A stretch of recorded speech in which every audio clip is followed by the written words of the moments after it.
இதில் என்னன்னா, அந்த களத்தில் இவன் இருக்கும் வரையே இருக்கும் பயமே அப்படிங்கிறது நல்ல லைன் தான், ஓகே தான். ஆனால் அது மாதிரி இப்போ ஒரிஜினலாக இருக்கா அப்படிங்கிறது எனக்கு தெரியல.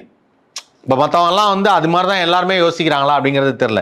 அதான் நான் ரியல் டைமோட கம்பேர் பண்ணுறேன். ஒரு பாட்டுடைய லிரிக்ஸை ரியல் டைமோட கம்பேர் பண்ணுறேன். ஓகே, இவன் வெறி உறங்காதே, இவன் கொடி இறங்காதே, இவன் முடிவு அடங்காதே, புயல் தலை கோதாதே, புயல் தலை கோதாதே. சமீபத்தில் ஒரு வீடியோ பார்த்தாங்க. ஏர்போர்ட்லேருந்து வெளியில் வரும்போது விஜய் அப்படின்னு இப்படி குனிஞ்சார்.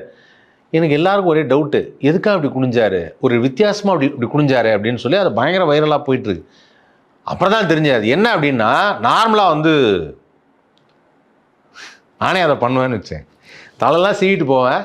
அந்த இடத்துல இந்த ஏசி டக்ட் இருக்கும், வேகமாக காத்தடிக்கும். அப்படி முடி கலைஞ்சதுன்னா ஒரு மாதிரி இருக்கும். அதனால் அப்படி ஸோ முடி கலைஞ்சிடக்கூடாதுங்கிறதுக்காக விஜய் ஃபைன் இல்லை, அதுக்கு தான், வேறு எதுக்கும் இல்லை. அதான்